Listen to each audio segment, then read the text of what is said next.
You know, when it comes to pets, our pets, a little love goes a long way. We're going to meet a South Florida dog trainer with a positive message for pet owners.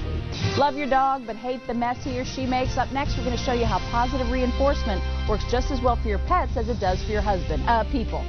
Stay with us. This is NBC6 South Florida Today.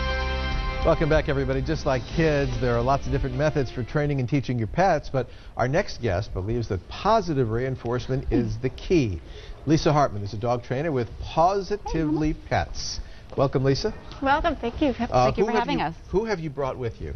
This is Sissy, and Sissy is a 7.5-month-old Brussels Griffon. I was going to say that it looks a little like a Yorkshire Terrier. They act very similarly to terriers. Very rambunctious, energetic breed. Full grown at this point? She's got a little more growing to do and probably a little more filling out. All right, this dog is in the little bit that I've seen here in the last few minutes, is very well trained. When did you start the training with Sissy? Sissy just had one class about a week ago, I would say. One class? One class, and she came to me because she was spinning around the house and jumping on all the furniture and doesn't sit still and won't put her little butt on the floor and ever tell her to put a little butt on the floor. Sissy, sit.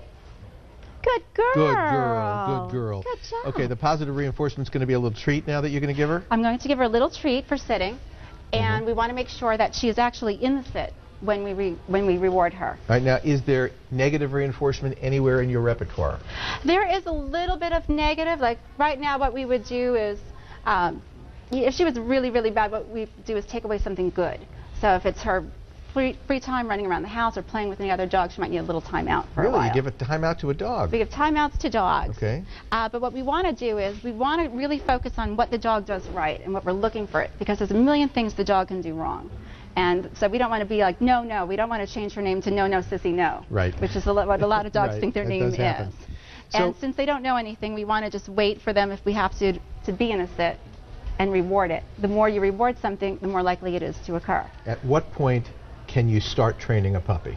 You can train a puppy from the day you get it. And we actually recommend that you do, so this way it doesn't get into bad habits. And you have to change. At what point is it too late to train your older dog? Never too late to train your older dog. The reinforcement is great for all dogs. They love rewards, whether it's playtime, belly rubs, treats. So they're really looking forward to working with you. So you're saying you can teach an old dog new tricks? You can teach an old dog new tricks. Some of the wives don't think their husbands can be trained as well as the dogs, but the dogs can learn. All right.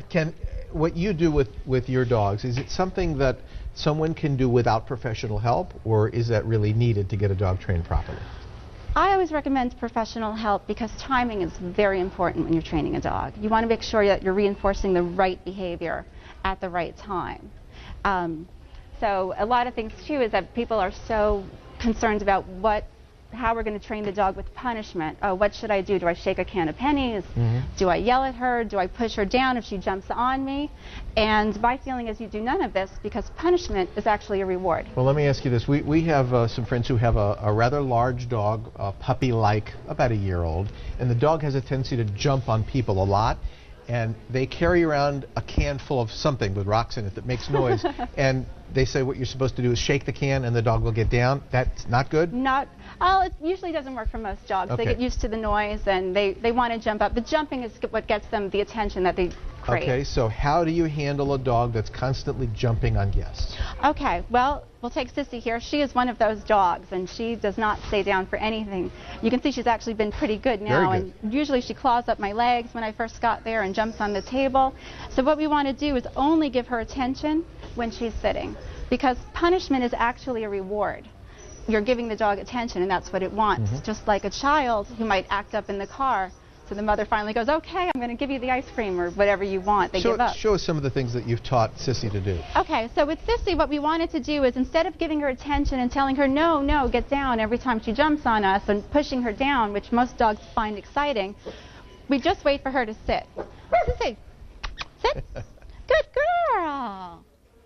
And I'm only going to give her a reward if she's on the floor. And the same thing if she doesn't know the word sit. Most dogs, you know, they don't know the English language. So what we want to do is wait for her to just sit. Most dogs will sit eventually. And I'm not going to talk to a dog that's jumping on me or clawing me. At this size, you ignore the dog at that point? Exactly. And now she'll sit more and more often and more often. She'll say, hey, when my butt's on the floor, I get something. That's better. But if you jump up and the people push the dog down or yell at it, it's getting the attention that it wants. So it's actually being rewarded for bad behavior. Now, if you were to ask Sissy to sit, and if you backed up, would she stay? Well, we didn't work on stay yet. We only worked on sit. But if I keep it coming often enough, the reinforcement, she might do it. Sissy, sit. Good girl. So for now, I would keep it coming pretty rapidly because she's looking at all the cameras and wants to see what's going on. What does it take? How many lessons does it take to get a dog, good girl, you know, quote unquote trained? That's a great question. Mainly depends on the humans and the owners and how much work they'll do with the dog. So if you have children, it's a little harder because sometimes the dog will jump up on a kid and they'll pet it. And now you just rewarded jumping. Right.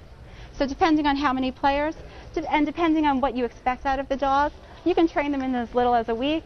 But I always tell people if the behavior's been going on for a long time, bad behavior, give it 3 months, 4 months. All right. Lisa, thank you very much for being with us. It was fun. Thank you for having me. For more information about Positively Pets, just give Lisa a call at 786-942-PETS. That's 786-942-7387.